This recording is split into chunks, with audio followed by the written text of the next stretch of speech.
Hi, I'm Deb Crow, and welcome to Season 2 of the Heart-Centered Leadership Podcast.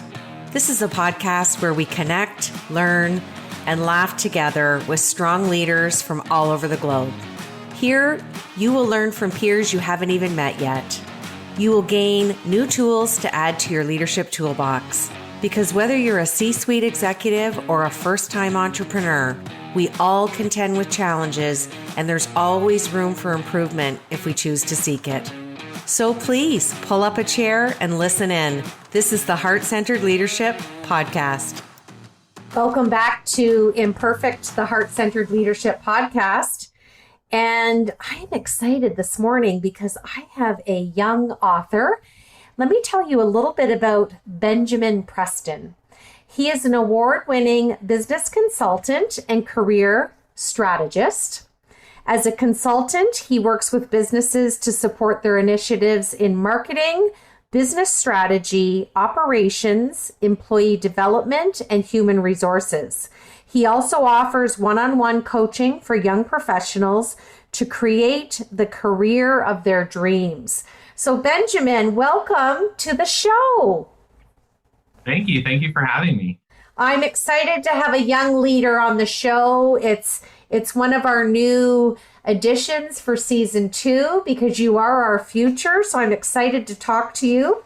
So my first leadership question is, tell us why you decided to write your book, which is entitled Harness Your Butterflies. Where did the idea come from? And when did you publish it? And just share a little bit of the backstory with us. Yeah, so I actually published my book in June 2020, which was right in the middle of the pandemic. I started writing it before then, but it was just kind of funny timing. I was like, when people talk about book launches, it was not something I envisioned. But yeah, I actually wrote the book partially because I had gone through, so a lot of the stuff that's in the book is more tangible, practical stuff that young professionals can do, tools, frameworks, kind of my story of uncovering my journey to try to find an exciting career. And the reason that I wanted to sit down and write it was because being a young professional and having gone through it, I had everyone in my life so supportive, but everyone in my life always telling me, follow your dreams, follow your passions, like just do what you love. And to me, I had no idea what that was.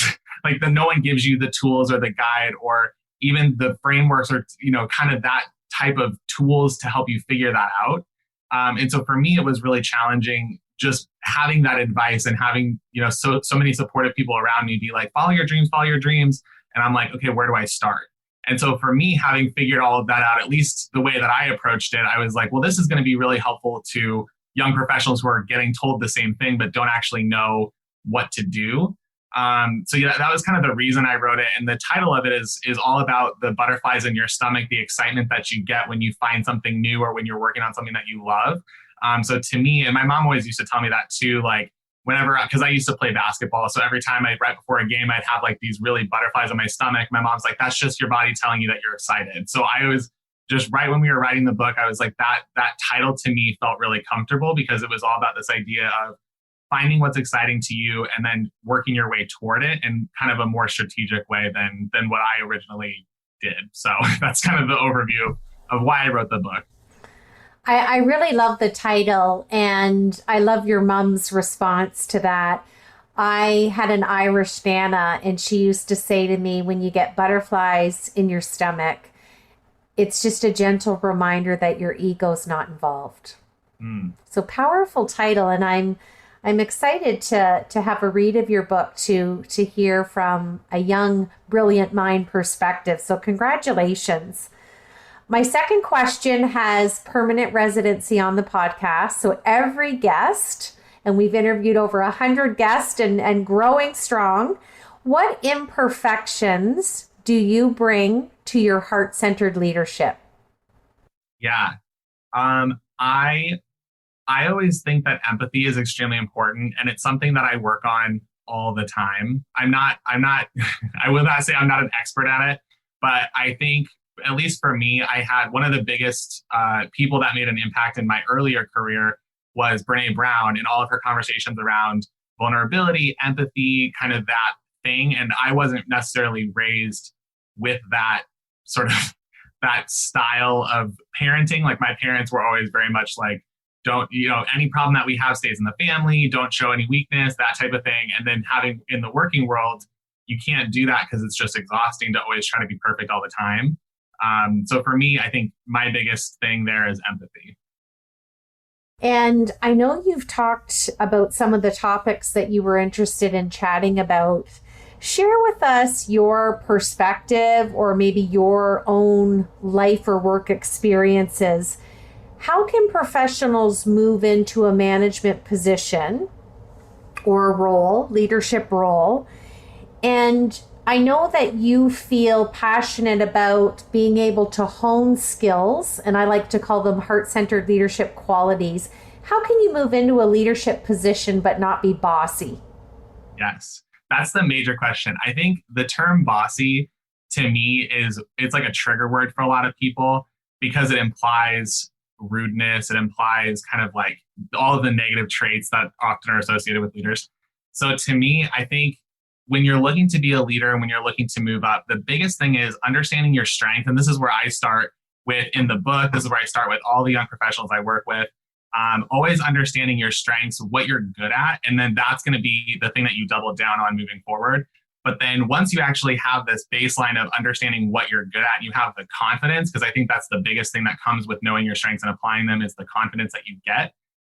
Then working on the actual mobility part of it, which is often tied to soft skills. And I advocate more on the side of humility as a soft skill, more than I think a lot of career kind of strategists do. Because as a young professional, oftentimes you look at the working world and you see everything that needs to change. And part of that is lack of experience, but part of it is looking at the world through new lenses. So I think when we approach work, at least from a young professional standpoint, you see a lot of things that are wrong. And your response to that is to want to just change it and be kind of the boss and be bossy about how you go about changing things. But to me, the mobility comes with understanding soft skills and then approaching it with humility and showing people that you're on their side and that you want them to work with you.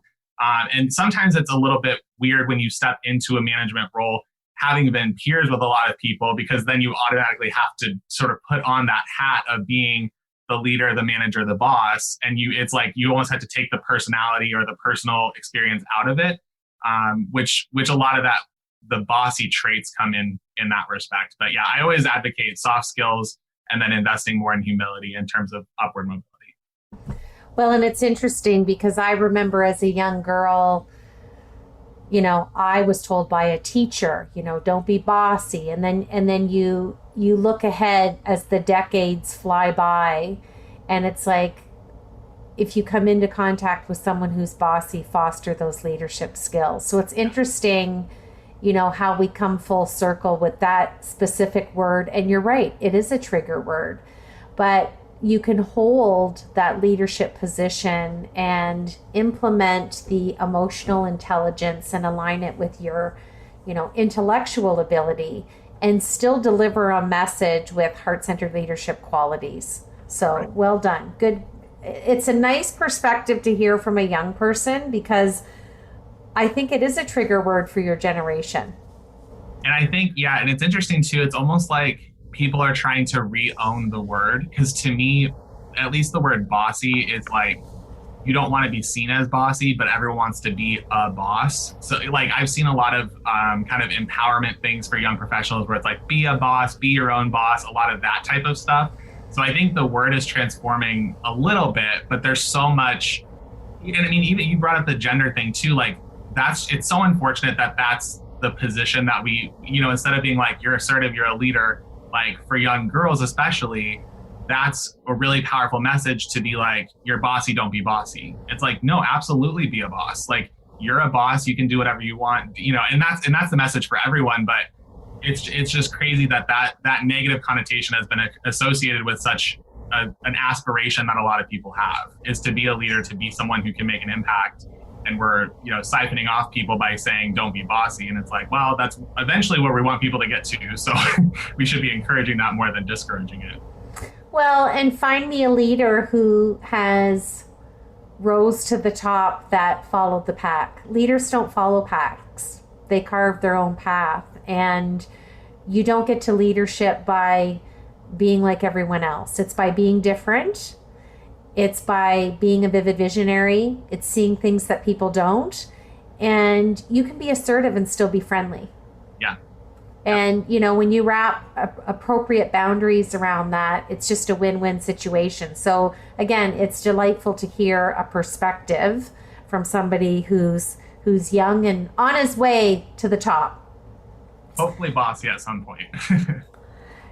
So my last leadership question is, when I asked you 3 words that made you think of heart-centered leadership, you alluded to empathy, confidence, and trustworthy. And my question is, I know that you are the co-founder of the Hereditary Cancer Foundation. So tell us the backstory of why you created that and how you implement the 3 top heart-centered leadership qualities that you have. Yeah. So a background on the Hereditary Cancer Foundation. So my mom in 2005, well, in the year 2000, my mom was diagnosed with breast cancer, and then 2005 passed away after a lot of battle with cancer. And that was in my formative years. So me and my older sister, I mean, I have a younger sister too, but me and my older sister were along with this journey with my mom. We were in a lot of hospital visits, kind of watching her experience a lot of this stuff.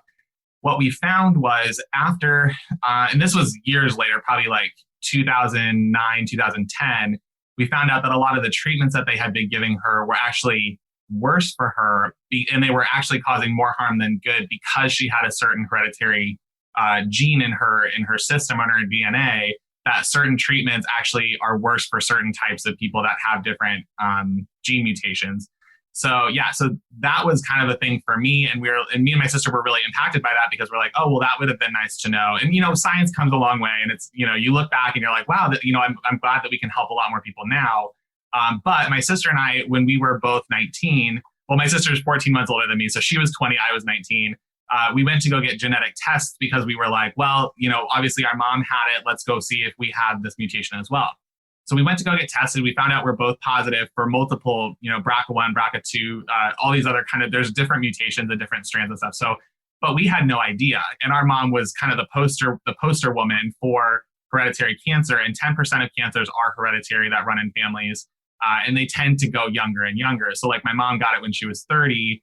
And my sister is now at 80% risk of having breast cancer. But all of this kind of world for us was completely foreign. So we said, you know, hey, let's actually go, because between where we grew up we grew up in Omaha, Nebraska, but in the Midwest, hereditary cancer rates are a lot higher than other places in the country. So we kind of saw an opportunity there, a lack of information from doctors, especially the people that we, you know, grew up with, didn't know a lot of the science, didn't know a lot of the information.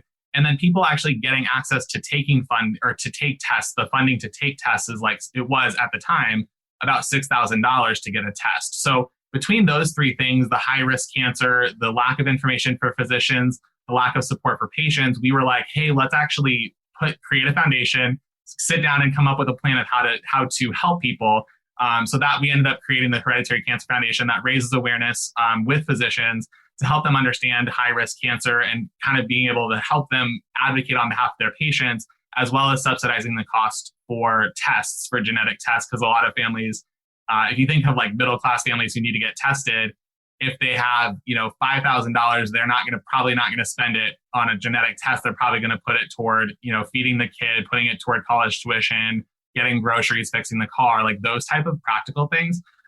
But we didn't want people to not have the information, because there's a lot of health, you know, outcomes that come with knowledge and being able to predict, should I go get tested for cancer every 3 months? Like those type of things are really important. So that's kind of the probably longer than it should have been introduction to the Hereditary Cancer Foundation.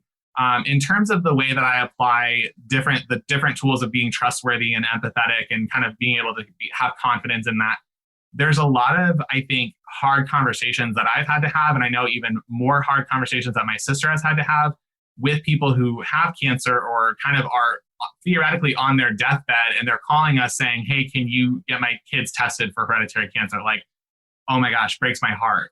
Because these parents are literally in the position that my mom was in when my mom was making the same plans for us. And I was just like, now I'm on the receiving end of that, being able to help and support them and being like, I know exactly where your kids are right now. I know exactly what they're going through. and saying, yeah, it still sucks, but like, at least I can be here as a resource for you, where my mom didn't have the same level of support. So yeah, that kind of, I mean, even thinking about it, I'm getting like a little bit like shaken up, but I love the stuff that we're doing there. And I think just being able to work with so many really passionate people and really impacting people on the ground level is really huge for me. Well, and it's such a beautiful memory and keeping your mom's legacy alive. Yeah. So I can feel, and I mean, we're on video here looking at each other, but I can feel your hearts in this. I too have lost a few members of my family to cancer, and I've got a few friends going through cancer treatment this summer. So it's something that affects us all. And like your book, you're harnessing your butterflies and you're pushing through something that's really painful, but your heart-centered leadership and relatability to these families, it's immeasurable. It's beautiful. Yeah. No, and it's such a awesome. I mean, I don't like the circumstances in which I get to interact with people or rendezvous with people, but it's just such a nice kind of like wink from my mom every now and then when I get to meet somebody who's just so full of life, even though they're going through treatment, or, it's just, you just get to see a different side of people that's more authentic. It's more like, I don't know, it's heart-filled. Yeah. It's very full. And I like having those interactions, those rendezvous with people, with all walks of life. So very happy to be doing it. Well, it's a beautiful initiative, and it aligns with the work you're doing and your book. So it's kind of a full circle moment for you. So congratulations. I'm going to switch gears now and ask you my fast Fab Four. So here we go. First question. Tell us something that we don't know about Benjamin Preston. I don't know if you can see it. I love indoor gardening. Like at some point when I am able to build my own house, I want to have a greenhouse that I can just fill with plants. This is like a small amount. I have so many more on the patio. But I love indoor gardening. Okay. Finish this sentence for me. Heart-centered leadership is? Vulnerable. I like that. Vulnerable. Next question. Share with us a book that you want to read or one that you just finished, and share with us why you want to read it or why you just read it and the title and the author. Yes. It's a book that I started.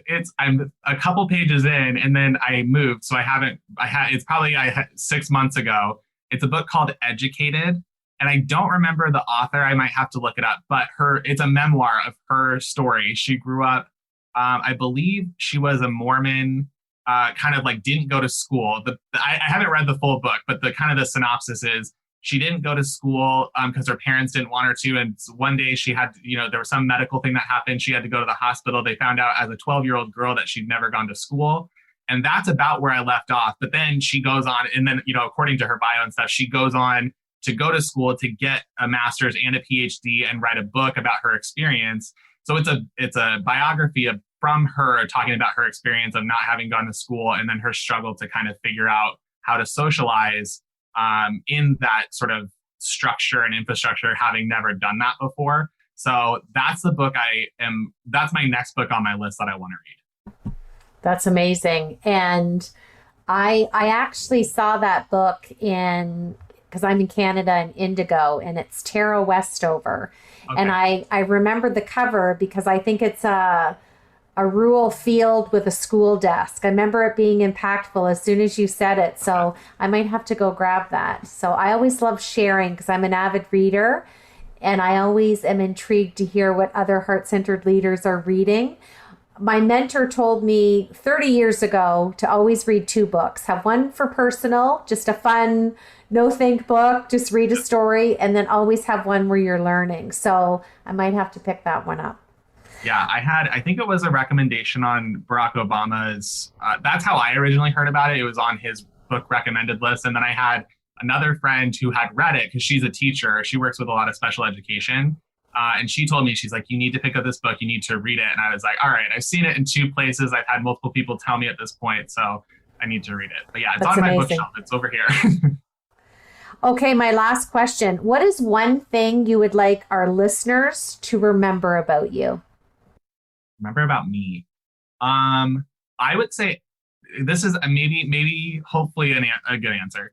It was possible for me to create the career that I love and the career that I'm passionate about, and it takes work, but it's not difficult. Like, you are fully able to do that. I am a living example. I get to have great conversations like this every day. I get to work with great clients every day.